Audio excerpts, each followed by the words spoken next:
My name is Emily. Lately, because of static electricity, my hair constantly sticks to my face, making me look like the protagonist of a horror movie like The Ring or The Grudge, and I really want to do something about it as a 38-year-old. I know it's because I'm always wearing fleece material or something like that. But it's gotten so cold all of a sudden. I feel like I'm dressed like an Eskimo. Today, I want to share a winter story of mine. I hope you'll listen. I had a childhood friend who grew up with me since I was 4 years old. Her name was Kathy. When I was 4, her family moved next door, and since our parents were the same age, we naturally became close as families.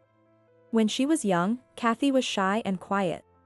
However, as she entered the upper grades of elementary school, her reserved nature began to change. To be honest, even from my perspective as her friend, Kathy was remarkably cute. My mom even jokingly suggested to Kathy's mom, why not make her a child actress? When she was little, being called cute didn't boost her confidence. However, by the time they reached the upper grades of elementary school, children are already becoming quite the ladies. They start to understand how their cuteness can be a powerful tool.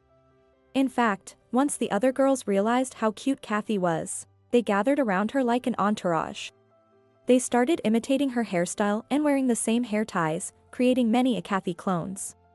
In the class, she was as popular as a teen idol. As she was showered with attention, Kathy gradually became more spoiled. When playing with others, she would get very grumpy if she wasn't the center of attention, and would sometimes be slightly mean to her friends. Looking back now, I realize it wasn't unusual for kids to act like that, but at the time, it was a bit of a hassle. When we got to middle school, Kathy became even more beautiful. She grew taller, and her school uniform looked dazzling on her, as if she was the only one wearing a different one. On the other hand, I was short and my uniform seemed to be wearing me rather than the other way around. Naturally, she became part of the cute girls group, and was at the top of the class hierarchy. Around this time, boys who used to mock the Kathy clones started sweetly calling out to her. Everyone was becoming aware of their own boy and girl asides. She rode that wave perfectly and became known as Glamour Queen. Why Glamour Queen, you ask? Because after school, she was always getting confessions of love in the backyard. She was seen so often that she eventually got a nickname because of it. Her spoiled behavior escalated along with her popularity. She would look down on students who didn't seem popular, and laugh at them behind their backs. Well, almost all the top caste students had that vibe, but Kathy was particularly proactive about it. Back then, there was a weird notion that the more noticeable you are, the cooler it is to look down on others. As for me, I was more into comics and games than fashion or the opposite sex, so I lived a very different life from Kathy, along with friends who shared my interests. However, Kathy never looked down on or treated me poorly. No matter how small or nerdy I was, she would come to me with her romantic troubles, saying, "Emily, listen to this," without any hesitation. She didn't look down on my friends either. So, while I did think her behavior towards others was awful, I never came to dislike Kathy herself. Thus, we peacefully spent our middle school days and eventually went to different high schools and colleges. I went to college out of state, so when I met Kathy again at our first reunion, we partied until morning with canned drinks. Even after a long time apart, we were still close. I thought it was a privilege of childhood friends. The problem arose 10 years ago. At that time, after graduating from college, I returned to my hometown and worked for a local company. I introduced my boyfriend, John, a doctor I met through an acquaintance, to my parents to get their approval for us living together. And at the doorstep, I ran into Kathy. "Hey, is this your boyfriend?" Kathy asked. Feeling a bit embarrassed, I answered, "Yeah." After staring at John for a moment, Kathy smiled and said, "I didn't know. You have to introduce him to me next time," and walked away. That night, she contacted me for the first time in a while, and I ended up actually introducing her to John. Since John and I were living together with marriage in mind, I thought it would be good to introduce him to my childhood friend. So, I immediately arranged for John and Kathy to meet. A few days later, the three of us met at a cafe. When John stepped away from the table, Kathy suddenly said, "Oh no." "What? What's wrong?" I asked, puzzled. Kathy then said, "I think I might have fallen for John." I thought she was joking, but Kathy was gazing at John with such dreamy eyes that I wouldn't have been surprised if hearts were floating around her. She laughed it off, saying, "Don't worry, I won't steal anyone's boyfriend. It's just like having a crush on an idol." But I was so uneasy that I didn't leave the table for the rest of the time. I thought that if I left them alone, who knows what might happen. A while after that introduction, I saw Kathy and John walking arm in arm in the city. Neither John nor Kathy had mentioned they were going out together. Was he cheating on me? Or maybe they were planning a surprise for me. I swung between the worst-case scenario and hopeful thinking, as I found myself sprinting to catch up with them. Gasping for breath, all I could manage to say when I caught up to them was, "Why are you two together?" I remember the startled looks from people around us. "We got caught," Kathy said with a tongue-in-cheek smile, while John turned pale. When I confronted them, they admitted it was their first date. Apparently, Kathy had asked John for his contact information when I went to the bathroom during that introduction. It was just before I heard, "I might have fallen for you," after arriving at the store. Kathy, who fell in love with John almost at first sight, got his contact information by saying, "Let's just be friends for now," and grew to like him more as they talked. John also responded with, "If you have any worries, feel free to talk to me," and they exchanged contact information. He planned to ask her how to propose in a way that would make me happy. However, Kathy was after John, and it didn't turn into a genuine consultation. Gradually, she made her moves. Kathy was really cute, after all. If she confessed her feelings, John wouldn't be entirely indifferent. And so, John fell right into Kathy's trap. John begged for my forgiveness, saying, "It was the first and last mistake, I won't do it again," but I couldn't forgive him. Even if it was just a date. Meanwhile, Kathy whispered to John, "Why don't you just stay with me? An important childhood friend and a beloved partner I was considering marriage with." After being so deeply betrayed, I didn't want to see either of them. I decided to cut ties with Kathy and break up with John, right then and there. About 9 months later, I got an invitation from a junior high school classmate. We're having a reunion for our sophomore class. I was in a different class from Kathy in sophomore year. I thought I could enjoy it and decided to go, but on the day, I was stunned. The class clown had invited Kathy, who was from another class, saying, "I called our glamour queen, Kathy." The students who were in the same activity as Kathy, or in the same class in freshman or senior year were thrilled to see this rare guest, but I couldn't be happy at all. Despite that, everyone around me said, "Hey, it's the old childhood friend duo. Sit next to each other and put our seats together." Well, they didn't know the whole story, so I couldn't blame them. Honestly, I wanted to say, "I cut ties with her because she stole my boyfriend, so please keep her away from me." But I didn't want to ruin the fun reunion for those who didn't know. In the end, I spent the reunion I had been looking forward to with a sour face, sitting next to the Kathy I despised. "So, Emily, what do you do for work now?" "Me? I work as an office clerk at a local company." "Really? Didn't you go to college in New York? Wouldn't you have made more money if you worked there?" "Well, yeah, but I'm an only child, so I decided to stay close to my parents for their care." While I was having such a conversation with an old friend, Kathy suddenly butted in. "What? So that's why you still dress so shabby even after working for years? No wonder you look poor." It's no surprise that a vein bulged on my temple at Kathy's snide comment, acting as if nothing had happened despite our fallout. My old friend turned pale, looking at Kathy as if to say, "That's so out of line." Of course, I ignored her. Sensing the tense atmosphere, my old friend quickly changed the subject. "So, Kathy, what are you up to these days?" "Me? I work in sales at a local company, but I'm making pretty good money. My boyfriend said we'll get married soon, so my future is secure." "Wow, you have a boyfriend? What does he do? Do you have any pictures?" My old friend, unaware of the situation, took an interest in Kathy's words. While they couldn't know any better. It was an unbearable topic for me, despite having moved on. Kathy, knowing this, gleefully said, "Oh, really?" and showed the photo stored on her phone to my old friend. Wow, as expected of Kathy. Your boyfriend is handsome. What does he do?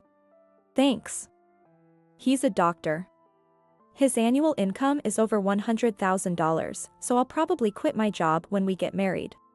That's amazing. Every woman's dream, right? Isn't it? Oh, Emily, do you have a boyfriend? Holding the picture of John, the boyfriend she took from me, Kathy smirked as she turned the conversation back to me. Oh, that's right. Emily, do you have a boyfriend? My old friend asked, as if suddenly remembering. To my old friend, who thought the tense atmosphere was due to Kathy's slip-up, it seemed like the awkwardness had subsided. Ignoring the question would only make things awkward for my old friend. Ruining the atmosphere at the reunion, my first-class reunion for the sophomore class, would be too much. Reluctantly, I smiled and said, "No, I don't have a boyfriend." What? Isn't it about time you got married if you want kids? Are you still single? Kathy eagerly jumped in. My old friend turned pale again. Too bad, being both poor and single. Oh, I'm so glad I caught a boyfriend with an annual income of over $100,000. Hearing stories like this makes me realize how lucky and happy I am. Oh really? So I'm unlucky and miserable, huh? Judging by her smug and condescending attitude, she really doesn't know anything. I wanted to say, that guy is. But I swallowed my words. No, I'll keep quiet for her sake. Let her stay in her illusion of happiness. In the end, I went home from the reunion with all those words left unspoken. However, I wasn't jealous at all of Kathy's bragging, so I didn't feel frustrated. About 2 years later. To my surprise, Kathy suddenly showed up at my parents' house. What do you want? I asked. Give me my money back. Kathy screamed furiously. I had never borrowed money from Kathy, so I had no idea what she was talking about. What on earth was going on? Wait a minute. What money? I don't remember borrowing any money from you. Don't play dumb. It's the $600,000 you took from John. Huh? Took money from John?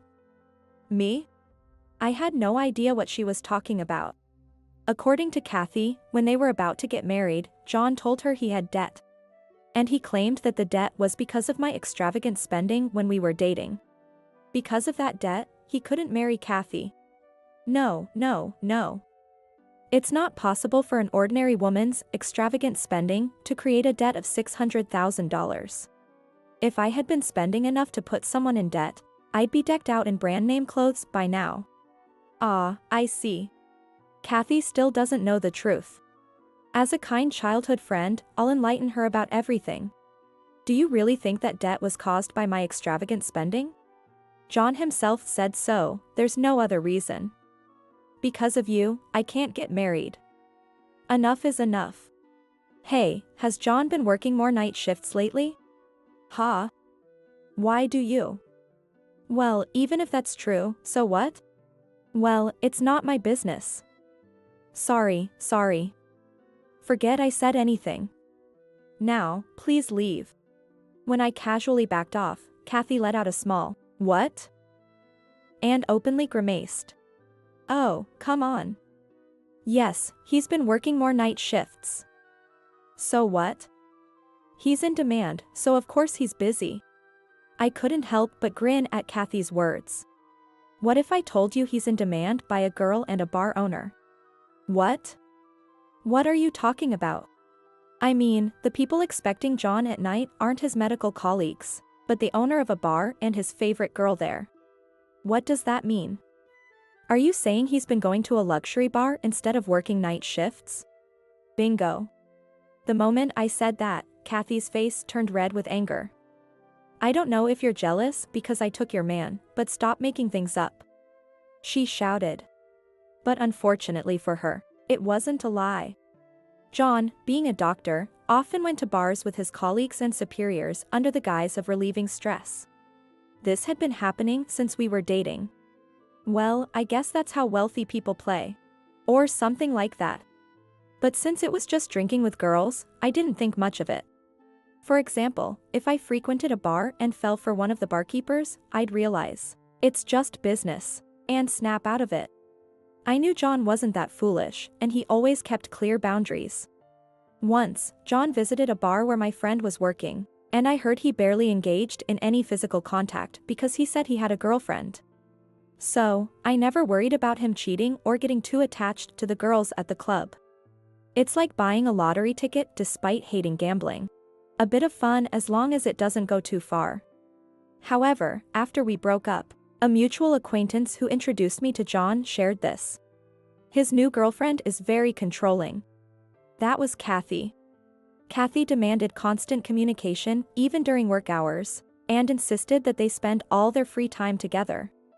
At work, John faced patients, subordinates, and colleagues all day, and at home, Kathy's controlling behavior. He never had a moment to himself. There was no mental respite. He couldn't go out drinking with colleagues like he used to. He couldn't relieve his stress. But his peers constantly nagged him, "Come on, let's go out." John wanted to go out too. He only declined out of consideration for Kathy. But when the stress became unbearable, it's no surprise that he ended up thinking, just for today, and went to the bar. He had no relief in his life. That visit to the bar brought immense relief and fun. John then became more deeply involved with the night scene than ever before. Amidst his guilt, the charming girls at the bar who validated him became his solace, and he started getting attached. This attachment to a girl at the bar was the reason behind John's rapid accumulation of debt, despite his high income. After hearing everything, Kathy was trembling. "That's a lie. No way. No way that's true. We're planning to get married. And anyway, it makes sense to trust John, who I've promised a future with, over someone like you." Kathy stubbornly held on to the belief that I was a nasty person who had taken John's money. What a sad story. John was just a guy I dated for a few years, but I've known Kathy since childhood, even if we had a falling out. Well, fine, you don't have to believe me. It doesn't affect me. As if I'd believe such a ridiculous story. Alright, I get it. But look at this. I showed her a video. No doubt it's John, but you don't have to believe it if you don't want to. What? Kathy watched the video, unable to help herself from speaking up. No wonder. The video showed a very drunk John, beaming with a flashy-haired girl. The dim purple lighting made it clear this was a bar. It was unmistakably a scene from That Kind of Place. The girl looked uncomfortable in front of the camera, clearly annoyed by being filmed. However, John was too drunk to notice, with a dazed, drunken expression on his face. The person filming also giggled, hehehehe, making me wonder how they hadn't been banned from the bar yet. Probably because they paid well. No wonder he ended up in debt. This video was given to me by the acquaintance who introduced John, saying, "Things have gotten really bad lately. Good thing you broke up." The acquaintance was a medical school graduate. Both the person filming and John were friends of this acquaintance, so it was meant as a joke when I received it. And that's how it ended up with me. It's a scary age where there are cameras everywhere. Not being able to get married isn't about the debt. With his income, he could pay it off if he really tried. The real reason is, he's probably into this girl. I said with a smirk, and Kathy screamed, "That's a lie," as tears welled up in her eyes. But we're supposed to get married. I'm already over 30. I need to get married soon. It can't be true. Well, if you don't worry about income levels, there are plenty of guys out there. You're cute, after all. Shut up. I'm special and I'm not going to settle for someone beneath me. That's why high-level guys are avoiding marrying you for low-level reasons. Ha. As Kathy looked puzzled, I told her, "You need to raise both your physical and emotional level. Or you'll end up in the same situation no matter who you date." Shut up. What do you know, poor, single woman? I've been working towards marriage all this time. You can't understand my pain. She was still playing the victim after stealing my boyfriend. People like her never change. Okay. Fine, whatever. It doesn't matter to me. I'm getting married, so I don't care about my past boyfriends or being single. Besides, I have to get back to my boyfriend soon. I'm just here to pack for the move. It's his birthday today, and I need to cook a feast for him. As I waved her away and spoke with a straight face, Kathy screamed, "What?" At her scream, Kathy's mother came out from the neighboring house, saying, "I thought I recognized that voice. What are you doing here?" Kathy is currently living with John, having moved out of her parents' house. She probably hadn't informed them she was coming here today. "Auntie, Kathy stole my boyfriend and now she's accusing me of making him go into debt and demanding money back," I shouted. Kathy's face turned pale as her mother looked shocked. "What are you talking about? Is that true? What did you do to Emily?